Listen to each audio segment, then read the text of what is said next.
Yes sir. Okay, तो चलिए शुरू करते।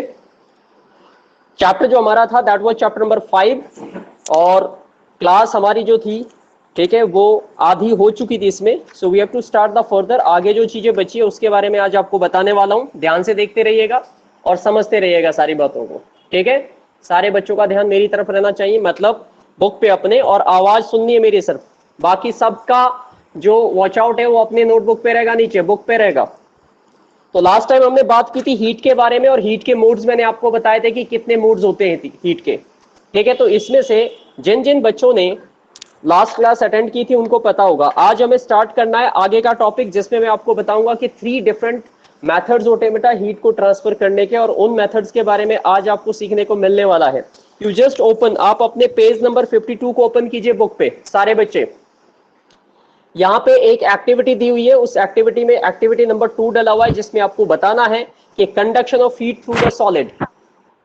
जनरली आपको पता है कि जो मटेरियल होते हैं वो तुम्हारे कितने टाइप के होते हैं। ये जनरली हमारे जो है 3 टाइप के मटेरियल्स अवेलेबल होते हैं आपके पास। समझ में आ गई बात? सर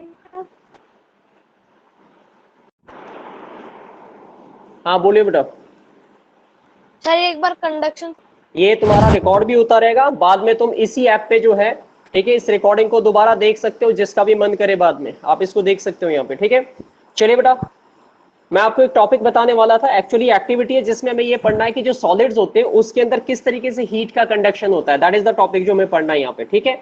तो to show the conduction of heat through the solid, इसके लिए हमें क्या चाहिए, कुछ मटेरियल चाहिए। जैसे सपोज आपको एक लोहे की रोड चाहिए और कुछ वैक्स चाहिए। ये आप एक्टिविटी चाहो तो अपने घर में जो है वो परफॉर्म करके देख सकते हो। आप एक लोहे की एक छोटी सी रोड ले लेना, रोड इन द सेंस आप कुछ नहीं आपके पास, तो आपके पास स्पून होगा, चम्मच होगा, आप उसको ले सकते हो, ठीक है। उसके बाद आपको क्या करना है, उसको ऐसे किसी चीज पे फिक्स कर देना है और एक कैंडल नीचे से जलानी है।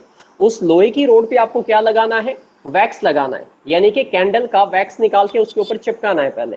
और फिर जब आप उसे हीट करना शुरू करोगे एक पर्टिकुलर जगह से, तो आप देखोगे, ठीक है, कि वो जो है वो आपका वैक्स धीरे धीरे हीट होने की वजह से मेल्ट होने लगेगा, और अल्टीमेटली वो जो पूरे का पूरा वैक्स है वो पिघल के नीचे की तरफ आने लगेगा। दैट मीन्स वो मेल्ट होकर लिक्विड फॉर्म में नीचे की तरफ गिरेगा। इससे आप जस्ट एक आइडिया ले सकते हो कि किस तरीके से एक्चुअली आप तो ये, जैसे यहाँ पे मैं तुम्हें एक दिखाता हूँ पिक्स, देखिए मेरे पास, ये सपोज करो ये रोड है हमारे पास, आप सामने देखते रहिएगा।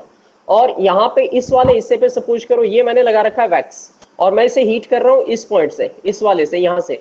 तो जब मैं इसे हीट करूंगा स्लोली स्लोली, तो क्या होगा, ये हीट गेन करेगी, बिकॉज ये मेटल रोड है और metal is a good conductor of heat. तो अब ये हीट धीरे धीरे पास होगी, पहले यहाँ पे गर्म होगा, फिर वो हीट यहाँ ट्रांसफर होते हुए ऐसे आगे जो है आगे बढ़ेगी। अल्टीमेटली जब वो इस वैक्स के रीजन तक पहुंचेगी, यहाँ तक पहुंचेगी, तो क्या होगा, ये वैक्स जो है गर्म हो जाएगा और मेल्ट होके नीचे गिरेगा। इससे हमने, इस एक्टिविटी से हमें जो समझ में आता है, जो कंक्लूजन हमारा निकलता है, वो ये निकलता है कि वैक्स में लगे हुए कोई भी चीज या जो भी इस पे अटैचमेंट, आपने मान लो पिन चिपका रखा था, पेपर चिपका, वो नीचे गिरने का लॉजिक क्या है, वो ये है कि हीट जो है इस कॉर्नर से मूव करती हुई यहां तक आई। इससे एक बात क्लियर हो जाती है कि मेटल जो होते हैं they are good conductor of heat, because उन्होंने हीट को यहां से यहां तक क्या किया, कंडक्ट किया, पास किया। सामने देखते रहिए स्क्रीन पे, मेरी बात देखते रहिए, समझते रहिए, बात समझ में आ गई। तो ये इस एक्टिविटी से हमें क्या देखने को मिला, इस एक्टिविटी से हमें ये देखने को मिलता है कि जितने भी हमारे मेटल्स होते हैं they are good conductor of heat, वो हीट के अच्छे कंडक्टर होते हैं। मेरी आवाज सभी बच्चों तक पहुंच रही है क्लियरली? आप थम्स अप दे सकते हो? Yes sir. ठीक है, सर ऑलराइट, Yes, sir. और म्यूट कर दो। ओके ओके, आप ऐसे अंगूठा खड़ा करके भी बता सकते हो बेटा। ओके, अब आओ नेक्स्ट पेज पे, देखो how heat flows by conduction. जो हीट है वो कंडक्शन के थ्रू कैसे फ्लो करता है उसके बारे में बात करनी है हमें। तो the particles of solid are very closely packed. जो पार्टिकल्स होते हैं सॉलिड के वो बहुत क्लोजली पैक्ड होते हैं विद लिटिल स्पेस, और उनके बीच में बहुत हल्का हल्का स्पेस होता है। जैसे कि आप डायग्राम में देखिए अपने बुक पे, इसमें ये मेटल की एक शीट का एक छोटा सा पीस लिया गया है, और माइक्रोस्कोप के नीचे इसका एक बहुत बड़ा, कई लाख गुना बड़ा करके इसको दिखा रखा है। ये जो आपको छोटे छोटे एरो और ये सर्कल से नजर आ रही है, ये सारे के सारे क्या है, ये सब के सब छोटे छोटे पार्टिकल्स है। और मेटल किससे बना होता है, एटम से बना होता है। तो ये उसके अंदर मौजूद एटम्स है, ठीक है, ये उसके अंदर मौजूद एटम है, और इन्हीं एटम के बेसिस पे हम क्या कर रहे हैं, ठीक है, इसको समझने की कोशिश कर रहे हैं। Got it? तो ये जो एक एटम है, जब उसको हीट मिलेगी तो वो अगले एटम को ट्रांसफर करेगा, उससे अगले वाला, उससे अगले वाले को ट्रांसफर करेगा, और इस तरीके से अगर मैं तुम्हें दिखाऊं तो यहाँ पे मैं कैमरा क्लिक करके दिखाने की कोशिश कर। लुक एट हियर, यहाँ पे देखिए ये है डायग्राम जो मैं आपको दिखा रहा हूँ। थोड़ा सर आपकी आवाज क्लियर नहीं आ रही। बेटा आवाज आपकी क्लियर। आवाज क्लियर नहीं आ रही। अरे तुम्हारे नेटवर्क के इशू है, इससे क्या करूँ? ठीक है, फिलहाल ध्यान देखो, अभी क्लियर आ रही है? Yes sir. Hello, yes sir. हाँ चलो ठीक है। तो ये जो इशू है तुम्हारे नेटवर्क में हो सकता है बेटा, उसकी वजह से आवाज में थोड़ा बहुत इशू आ सकता है, बट कोशिश करेंगे कि वो ठीक रहे। ये आप डायग्राम देख रहे हो अपनी स्क्रीन पे सारे बच्चे, ठीक है? ये एक मेटल की एक स्ट्रिप को बड़ा करके माइक्रोस्कोप के नीचे दिखाया गया है, और ये जो एरो आपको दिखाई दे रहे हैं यहाँ पे, ये एरो ये बताते हैं कि हीट इधर से इधर ट्रांसफर हो रही है, बिल्कुल ऐसे ही जैसे यहाँ पे हीट यहाँ से यहाँ की तरफ ट्रांसफर हो रही थी।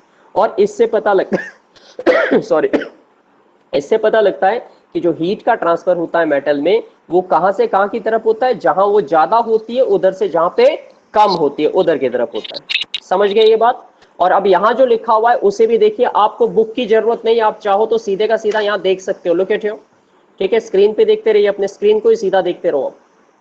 इसमें देखिए यहाँ लिखा है how heat flows by conduction. तो ये बोल रहे थे particle of solid are very closely packed, alright, little spaces between them, उनके बीच में छोटे छोटे स्पेसेस होते हैं। All the particle vibrate at their fixed position.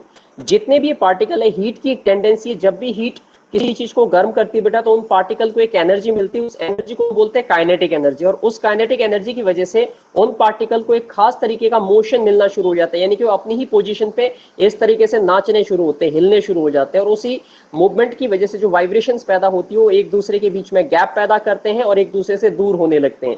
और इसी चीज का नाम है कि वो हीट को एक से दूसरे में ट्रांसफर करने लगते हैं, बिकॉज वो कोलाइड करते हैं, एक दूसरे से टकराते हैं। और इस तरीके से हीट का जो फ्लो है, वो जहां पे हीट ज्यादा होती है उधर से कहां की तरफ होता है? जहां पे कम होता है, राइट? अब आ जाओ नेक्स्ट वाले पे, आपके सामने लिखा हुआ है conduction of heat through that of the different solid substances. अब दुनिया में जितने भी टाइप के सब्सटेंसेस है, उनके अंदर जो हीट का कंडक्शन है, यहाँ पे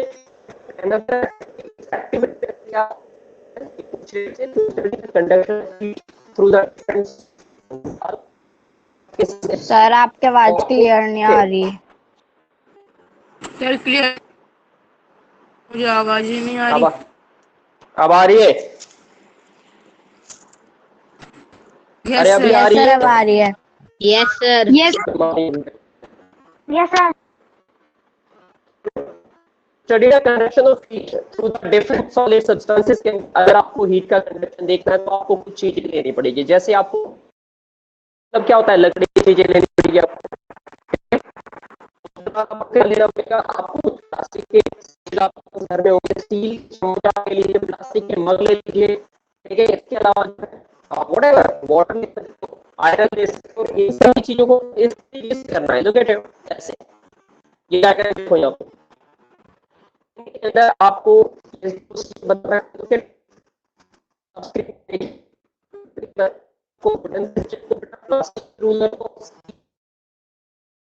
आपको क्या करना है, इन सभी को एक, ठीक है? और उनके ऊपर नीचे से देखिए ये स्पाइस डाल देनी है और देखना है कौन सा ज्यादा अच्छा होता है। आवाज क्लियर नहीं आ रही। बेटा सर, आपके आप क्योंकि मौसम खराब हो रखा है बच्चों, कहाँ से आई है आवाज? सर आपकी आवाज क्लियर नहीं आ रही, सिर्फ कुछ समझ में ही नहीं आ रहा है। वर्ड रुक रुक के बोल पा रहे हो आप, आपकी आवाज ही आ रही है। आवाज नहीं आ रही है? अच्छा कोई बात Yes, नहीं, sir. एक काम करते हैं फिर,